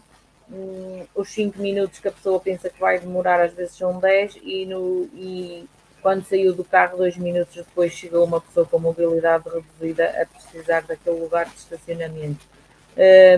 Por isso o caminho faz caminhando e vamos acreditar que sim, que num futuro a médio prazo conseguiremos mais do que aquilo que temos hoje. Obrigada, Gorete. Agora passava a palavra à Leonor para as suas notas finais também. Muitíssimo obrigada por este momento, aprendi muito e desejo que sejamos todos tão inclusivos quanto queremos ser incluídos, que tenhamos capacidade de nos colocar no lugar dos outros. Um bem-aja, boa noite, bom fim de semana. Obrigada. E agora deixava a palavra também à Olívia, para depois vos lançar um desafio antes das minhas palavras finais. Ok. Pronto, foi um prazer estar aqui, pelo menos contribuir para esta reflexão e deu claramente para perceber, não é, que vindo nós de áreas tão diferentes ou com características tão diferentes, acabamos aqui por conciliar ideias e chegarmos ao final com a sensação quase de dever cumprido. Pusemos as pessoas a pensar. No caso da Clara, ela acabou por responder a uma das perguntas que aparece ali no chat, não é? Se existem apoios para as empresas para receberem pessoas com deficiência, e é isto que também é importante. Voltamos ao mesmo. A informação tem que passar para que as pessoas consigam saber que tipo de apoios podem realmente usufruir. A Elvira dizer-lhe de certeza absoluta que a Leonor vai conseguir e vai conseguir ir mais longe. Dando-lhe aqui só 2 exemplos muito práticos, eu tenho uma amiga, eu sou uma sortuda, esta entrada na área da deficiência trouxe-me pessoas muito boas para a minha vida e tenho uma amiga que tem paralisia cerebral e que defendeu há 2 anos atrás ou há 3, agora não consigo dizer muito bem, a tese de mestrado dela sobre a sexualidade e as pessoas com deficiência. Portanto, é disponibilizar. A Elvira disse uma coisa que a mim me toca sempre, que é o diagnóstico e a forma como o diagnóstico lhe foi passado, não é? Porque a Leonor não vai, e a Elvira contrapôs logo tudo. A Leonor fala, a Leonor escreve, a Leonor come, portanto ela tem aí capacidade para fazer mais, e eu acho que até conheço a Leonor porque ela estava no pavilhão da Fatinha, se não me engano. Mas pronto, isto sou eu aqui a divagar já um bocadinho. Quanto às discotecas e aos bares, acredito que sim, partilhar também, eu prometo que vou ser muito rápida, mas estive aqui a digerir o que nos foram dizendo. Eu estou a dar formação nas escolas de hotelaria do Turismo Portugal e tive um aluno no outro dia de um curso pós-secundário que veio ter comigo e disse: professor, eu tenho a oportunidade de abrir um negócio no centro de Braga, já fui ver, mas preciso da sua ajuda porque aquilo tem 2 pisos e o piso de cima não vou conseguir receber pessoas com deficiência e não me faz sentido se isto não acontecer. E trouxe uma planta e nós estivemos a ver de que forma é que era, que não era. Portanto, as coisas estão a acontecer e as pessoas estão a fazer. A Carolina continua com o espírito. Está bem? Este espírito de fazer a mudança, porque é a mais novinha de nós todas que aqui está. Gorete e Leonor, desporto e arte, sem dúvida nenhuma, vão fazer a diferença e vocês também. E já agora aproveitar para dizer que amanhã temos o primeiro jogo do Campeonato Nacional de Rugby em cadeira de rodas às 3 da tarde, na Faculdade de Desporto da Universidade do Porto. Portanto, as coisas estão a acontecer, já temos uma seleção nacional de rugby em cadeira de rodas, não é? Que há 2 anos atrás era impensável, mas entretanto, mais uma das pessoas que eu tenho a felicidade de ter no meu grupo de amigos batalhou e a seleção nacional existe. Portanto, obrigada a todos, desculpem se eu falo um bocadinho mais, mas este é um tema que eu acho que nos deve fazer mesmo pensar e falar. Obrigada. Bem, o desafio que eu tinha para vos lançar depois desta partilha maravilhosa que aconteceu hoje era que no final das minhas palavras de despedida, a Olívia vai nos coordenar ali e vamos nos despedir de forma inclusiva, dizendo boa noite com língua gestual. O que é que vocês acham? Sim? Então, só para fazer aqui realmente, desejando que todos sejamos um elemento de mudança de mentalidades e ativas para tornar a vida de cada um que se cruza connosco numa melhoria constante do bem-estar, acho que as palavras que aqui fomos dizendo, como o acreditar, o caminho, as mentalidades, o outro, o que eu posso fazer, sempre numa perspectiva de autonomia e de bem-estar, quer de nós próprios, quer dos outros, acho que são aqui palavras que devemos destacar neste programa. E não poderíamos terminar sem eu lembrar esta semana que não consegui completar, porque o Covid também me apanhou, mas consegui apanhar aqui uns 3 dias da minha escola, em que a semana Ubuntu estava a acontecer e eles têm uma frase que é maravilhosa, que é: eu sou porque tu és. E, portanto, para quem tenha curiosidade, procure a Academia de Líderes Ubuntu, ou procure esta palavra, ou Ubuntu, o que é que isto quer dizer, mas ela significa isto mesmo: eu sou porque tu és. E neste momento da inclusão acho que é algo que é fechar com chave de ouro, porque realmente eu só sou porque o outro é, e portanto a preocupação do eu e o eu com o outro é fundamental nesta sociedade em que vivemos. E portanto agradecer a todas o vosso aceitar o nosso convite, aceitar estar aqui mais do que o tempo que era previsto, agradecer a todos que estiveram a ver e ouvir, convidar-vos a estar presente no próximo programa que acontecerá por volta destes dias também de junho. Provavelmente dia 17 de junho será o próximo programa do Sexto Sentido. Deixamos já aqui o lançar deste convite para um tema que esperemos também ser de veras interessante para todos aqueles que nos ouvem e que nos veem, e desejar a todos que até lá e todos os dias possam ser felizes e fazerem os outros felizes. E agora desejarmos uma boa noite em língua gestual. Pode ser, Olívia? Então vamos lá tentar fazer com a Olívia. É muito simples, a língua gestual que todos nós queremos aprender tem muito a ver também com gestos e com associação de ideias. O bom é muito simples, é só isto, portanto é o like do Facebook, ok? Depois, bom dia é o sol a nascer, portanto se fosse bom dia só teríamos que fazer isto, portanto bom dia, o sol levantou-se, ok? Boa noite, é exatamente o contrário. Boa e depois noite à frente da nossa cara, porque é quase como se o sol estivesse a baixar, ok? Exatamente. Portanto, boa noite. Boa noite a todos que nos veem e obrigada pela vossa presença. Obrigada. Até breve.